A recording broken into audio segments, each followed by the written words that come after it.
이번 특검 때 아주 맹활약하신 일종의 수사관이었다고 해요. 아 나는 그 재벌 출신 유관순 같은 느낌이 딱 들어요. 무슨 소리야. 돈 많은 집 딸인데 입이 한번 이게 풀리다 보니까 아주 자기가 어떤 뭐 정의의 사자고 공범인데 애국의 어떤 아덴자처럼 정말 알토란 같은 정보들을 엄청나게 제공을 했더라고요. 여러 가지가 이야기가 있는데 그저 첫 번째가 이거였어요. 장시호는 최순실이 전화기로 이렇게 버튼 누르잖아요. 그 순서를 기억해가지고 박근혜의 차명폰 뒷자리 4글자를 기억해내서 그렇죠. 그걸 토대로 통화를 500 몇 번인가? 570번 했다는 예, 거로 밝혀낼 정도. 예. 그렇죠. 정말 똑똑하지 않습니까? 왜 이 집안 내에 나름 브레인이라고 음. 그랬잖아요. 그리고 기억력도 굉장히 좋고 그리고 굉장히 살갑게 대하면서 수사에 아주 입에 혀처럼 정말 알토란 같은 정보를 쏙쏙 잘도 얘기를 해준다는 거죠. 근데 뭐 이 사람이 뭐 민주주의를 위해서 이러겠습니까?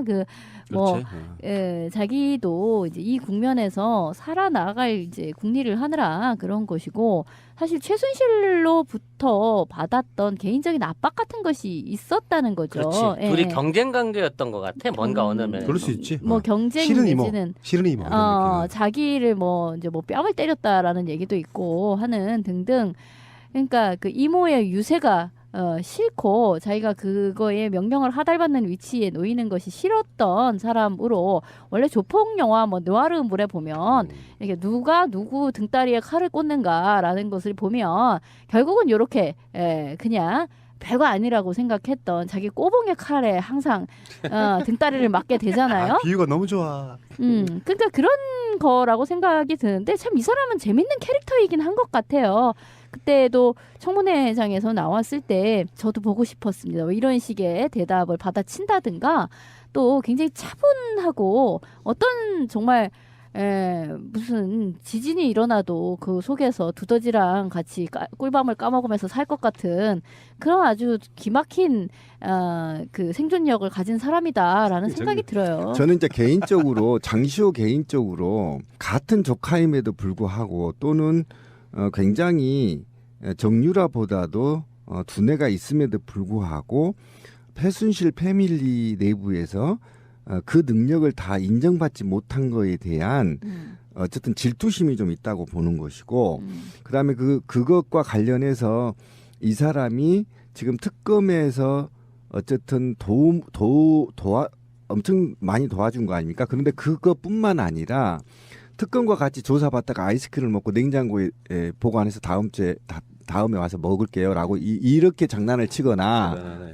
또는 이재용을 오다 가다 이제 특검 사무실 만나면 안녕하세요 인사도 이제 반긋하게 하고 회장님 안녕. 회장님, 안녕. 이런 그러니까 거에 모른다고 말을 할 수가 없는 거잖아. 그렇지, 그렇게 얘기를 그렇지. 해버리면 얼마나 난감하겠어. 난감하지. 이재용 입장에서 왜 아는 척하지? 막 이럴 거 아니야. 그런 재미있는 캐릭터는 저는 지난 30여 년간 그들이 살아온 그 패밀리 내부에 살아서 변두리에 있었던 언저리에 있었던 어쨌든 회한에 대한 표출이다. 그리고 이후에 이들이 다 죽어져 버리면 또는 종신형을 받게 되면 박근혜와 최순실 공동 지갑에 있는 수조 원대 그 돈을 누가 그나마 이 애가 살아남아서 슈킹할 가능성이 있다는 거죠. 예, 그런 전체적인 측면이 작용되지 않았느냐.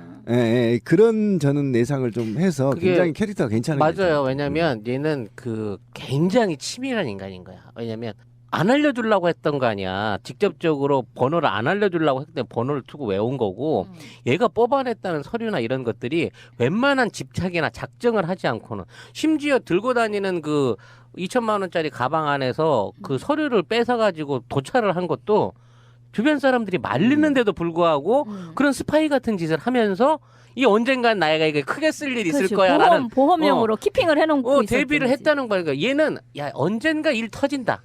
터지면 나는 내 살 길 찾아야겠다는 각오가 이미 몇십 년 전부터 돼 있던 애라는 그러면 거지. 최순실 변호인단이나 그 박근혜 대리인단들이 고영태를 물고 늘어졌잖아요. 여기에 가능해. 우리 장시호가 최순실을 엮기 위해서 심지어 이거 있잖아. 최순실이 민정수석실에서 보낸 인사 파일을 검토하는 걸 봤다. 그거 인사 파일 내가 사진으로 찍어뒀다. 그래가지고 컴퓨터 복원해가지고 그걸 찾아내는 거예요. 그렇죠. 그러니까 장시호의 음모로 지금 박근혜 탄핵이 시작된 거라고 말할 수 있는 거야. 고영태보다 걔는 너무, 장시호가- 너무 치밀해. 그래서 그 변희재가 장시호를 고발하겠다고 한 겁니다.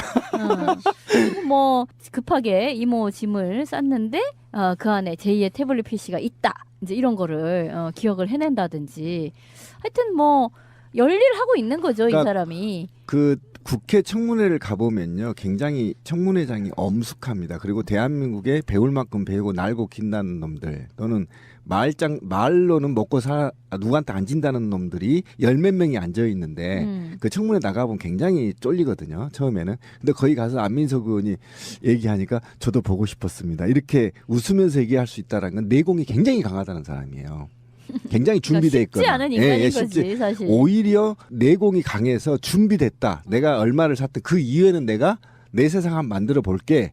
또는 내가 지금 너희들이 모르고 있는 그 재화를 내가 한번 독차지할 거야. 이런 의지 없이는 이런 말이 나올 수가 없어요. 그러니까 왠지 얘가 제왕의 반지를 숨겨서 갖고 있는 듯한 제왕의 반지를 쥐고 있다가 자 요거 다 지나가고 나면 나 지금 걸룸으로 보이지 하다가 순간적으로 그 반지 끼겠다라는 어떤 그런 욕심이 있는 게 아닌가. 그래서 어떻게든 저쪽에다 다 몰아 넣어가지고 제가 그냥 다 뒤집어 쓰고 종신이 됐든 뭐든지 그냥 훅 가세요 이모는.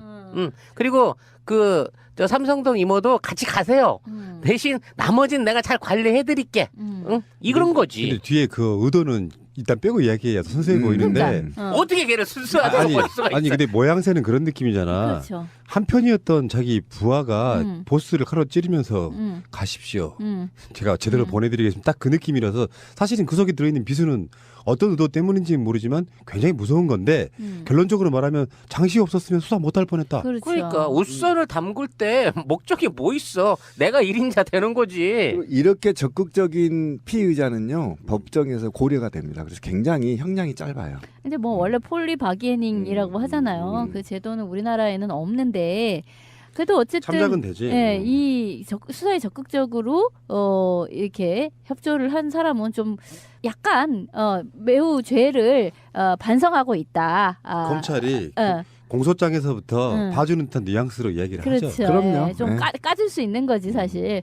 어쨌든 그런데 이 사람은 처음에는 이 사람이 수감 생활을 너무 잘한다는 거야. 체질이네. 교도관에게도 언니 그러면서 살갑게 대하고 특검 수사 받으면서도 그러니까 뭐 우울해하지를 않는다. 그래서 참 정말 대단한 정신 세계를 가졌구나라고 생각을 했는데 그게 아니라 이 사람은 이것을 인생 최대의 기회라고 생각을 하는 것 같아요. 제가 봐도 기회죠. 그렇잖아요. 다 연루된 지금 13명인데 이후에 나만 살아남을 겸. 이후에 특검법이나 기타 법이 또 박근혜가 구속이 될 경우에는 사실상 그 패밀리에서 맹주로 자리 잡을 수 있고 또 구속된 자들이 그래 너라도 내가 잡고 우리 정유라를 좀 보필해야 되겠다.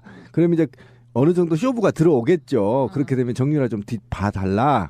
뭐 이렇게 이제 쇼부가 들어가기 때문에 어차피 자기가 그 위치를 차지하기 위한 중원을 차지하기 위한 교두부를 확보하고 있다 이렇게 보면 되는 겁니다. 그러니까 느와르모를 만들려면 이제 장시호를 주인공으로 느와르모를 그렇지, 하나 그렇지. 만들어야 되는 거야. 그리고 캐릭터가 그동안에 그렇게 특혜를 누리면서 산 아이치고는 굉장히 긍정적이고 또 적응력도 빠르고 적응력도 강한 이유는 내면에 뭔가 꿈이 있어야 그렇게 희망이 있어야 그런 게 그렇죠. 나오거든요. 네. 근데 와 내가 빵간에서 어떻게 밥을 처먹고 살지 몇 년일까 10년 살까 5년 살까 이러고 있으면 우울해서 그렇게 될 수가 없어요. 그렇죠. 유치장에 며칠만 있어도 답답한데. 그렇지. 자존감이 막 무너지고. 그럼요. 굉장히 이럴 화장실도 텐데. 이 목까지 다 보이는 데서 싸야 되고 이런 상황에서 이렇게 즐거울 수가 없거든요.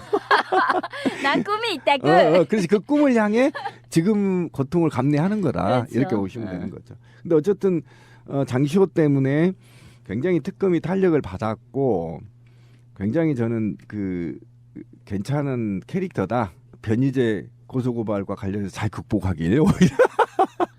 근데 아무튼 그 변희재한테도 이렇게 고발을 당할 정도로 얘가 여기 열심히 하고 있다고 치면 이 사람이 특검을 지나고 나서 이제 본격적인 검찰 수사로 들어갔을 때 특검 안에서는 아무래도 이제 전체적인 큰 틀을 밟아내다 보니까 이제 뭐 대가성이라든지 그동안 이제 권력을 활용해가지고 어떤 사업들을 했는가 쪽에 이게 잡혀져 가고 있지만 세세하게 이제 내부적인 재산 관계라든지 형상 관계를 털 때 되면 아직도 활용도는 정말 무궁무진한 사람이 아니냐 싶은 생각이 드는 거예요. 지금 우리 특검이 사실상 증거물이라고 해갖고 확보한 거는 그 태블릿 PC 2개 말고는 저 우리 사초실록하고 안보자관의 사초실록하고 태블릿 PC 2개 말고는 별다른 물리적 증거가 없어요.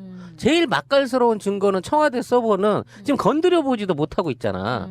그러니까 그런 입장에서 앞으로 어떤 수사를 펼쳐 나가는 데 있어서도 결국은 장시호를 비롯한 이런 그 주변에 용기 있는 변절자들의 증언이 필요하다는 거지. 그리고 장시호처럼 최순실 주변에서 어떠한 형태로든 이거 나중에 내가 뒷감당 못하지 않을까 싶어가지고 녹음을 떠났다든지, 몰래 뭐 몰카를 찍어놨다든지 이런 유의 그 증거들이 정말 정권만 잘 바뀌고 수사 유지만 있으면 얼마든지 도출될 수 있지 않을까 싶은 상황 그런 느낌에서 뭐 앞으로의 탄핵 국면하고 정치적인 우리가 생각하는 그 순차적인 정권 교체만 이루어진다고 하면 정말 뭐 40년 됐다는 최태민과 박씨 가문에 있는 그 밀월 관계를 탈탈 털어내는 그날을 한번 보게 되지 않을까 하는 기대를 갖게 되는 그러니까 거죠. 이런 현상에서 어쨌든 최순실이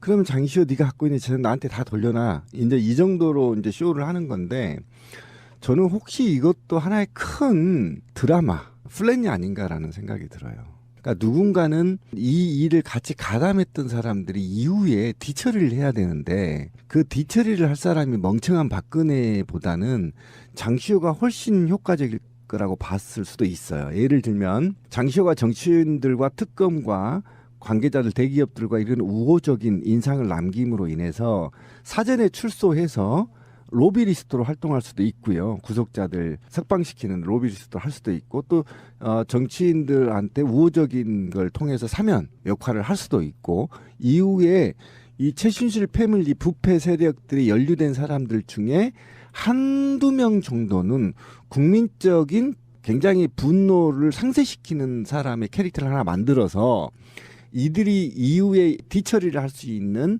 여지를 남겨놓는 것 또는 그런 사람으로 최순실과 박근혜 패밀리에서 사명을 맡을 수도 있었어요. 사실 있을 수 있어요. 그런 측면에서 왜 그러냐면 이 패밀리가 1, 2년 되는 패밀리가 아니고요. 굉장히 오래된 패밀리이기 때문에 그들이 패밀리를 구성할 수 있는 철학과 돈과 이념이 있단 말이에요. 그들만의. 그리고 돈이 뭐 1, 20조가 아니잖아요. 이런 엄청난 뒤처리를 그러면 누구한테 할 거냐? 박지만한테 할 거냐?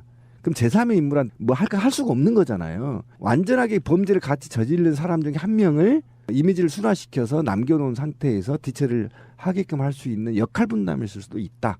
저는 그렇게도 분석이 가능하겠다는 거예요. 마지막까지 탈탈탈 털어가지고 동전 한 입까지도 다 되찾아야죠.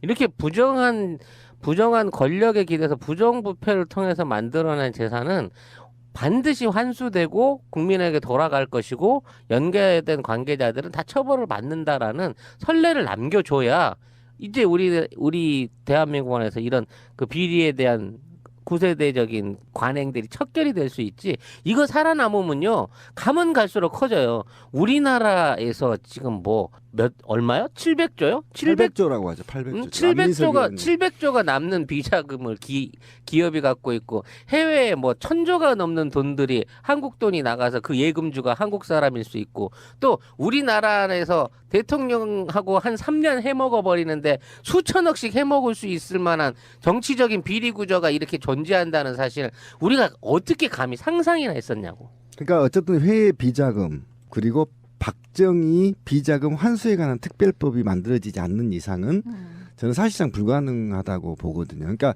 정권이 바뀌면 국민들이 집회를 나오는 게 아니라 오히려 이제 이런 비자금 환수에 관한 특별법을 제정하라. 또는 박정희의 비자금 규모가 얼마 정도 되고 이것이 비정상적으로 만들어져 있는 것에 대한 국고 환수 문제에 대한 특별법 이런 전반적인 문제를